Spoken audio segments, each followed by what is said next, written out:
It's grammar time, and you people know that we are discussing uh, some different sort of pronouns, and today we are going to discuss intensive pronoun.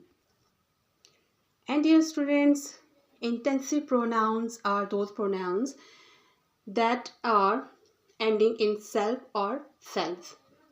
For example, myself, himself, herself, itself or self, themselves, yourself or yourself. These are some intensive pronouns. And if you look upon the name intensive, it shows the meaning and the purpose of this pronoun. And the other name used for this pronoun is emphatic. So if you look upon these two words, we can easily understand that these pronouns are used to hammer something or to add some emotional weightage, to emphasis upon the doer of the action. Yes, you know that in a sentence we have subject and the action, two main things, verb or the predicate or the action, we have two main things. But this is used to put emphasis, stress or force upon the doer of the action, or it also used to show that the action is done without any assistant. Means there is no one to help the subject to do the action. And you also know that we have relative pronouns with those are also ending with the word self or selves. But the main difference between intensive pronoun and the reflexive pronoun is that if we use an intensive pronoun in a sentence, and if we remove that intensive pronoun from a sentence, there will be no change in the meaning of the sentence. For example, if someone says that she baked a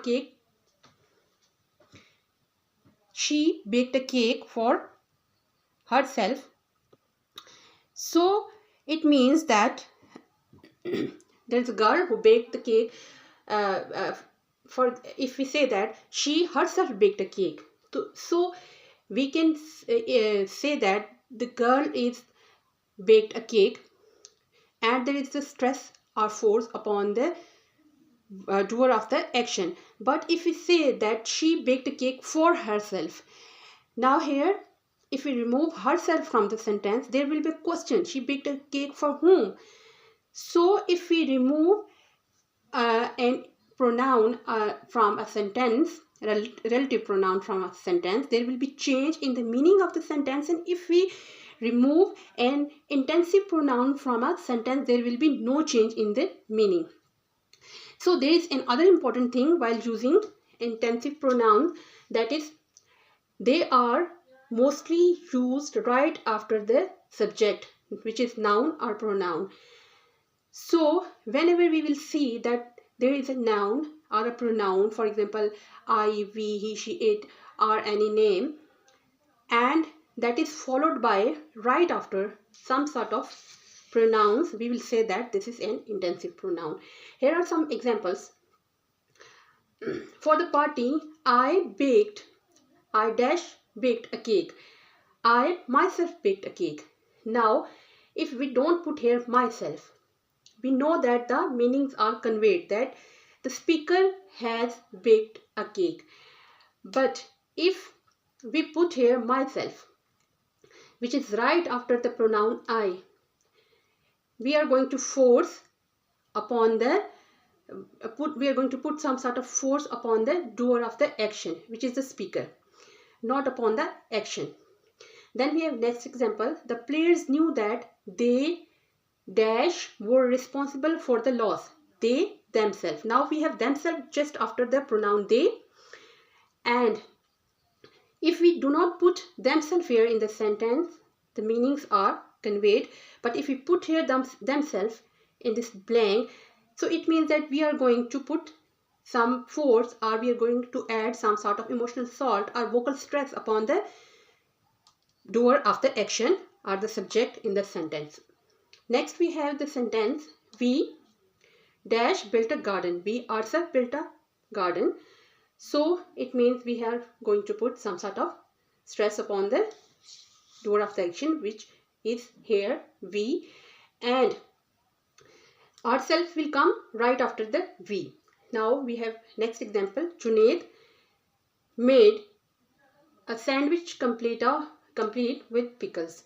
So Junaid himself made. So it means that we are putting stress or forcing or giving the importance to the subject or the doer of the action or the noun or the pronoun which is used in the sentence, which is Junaid here.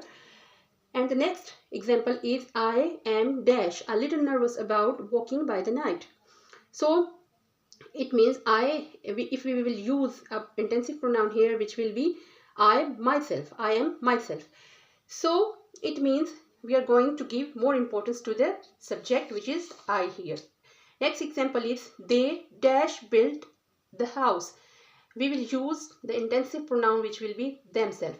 If we do not use themselves in the sentence, it means simply that the meanings are conveyed in the sentence, that they, third person plural is used here, which is pronoun. So it means that they built the house. This meanings are conveyed. But if we want to add some sort of importance to the subject or the doer of the action, we will use themselves, and themselves will come right after the pronoun, which is they. So in this way we use intensive pronouns, so you people can easily take the things in your mind and understand what is the reason of using intensive pronoun in a sentence and where we have to use and how we have to use it. And there are some rest of the exercise in your book which you people are going to do by yourself. Okay, thank you.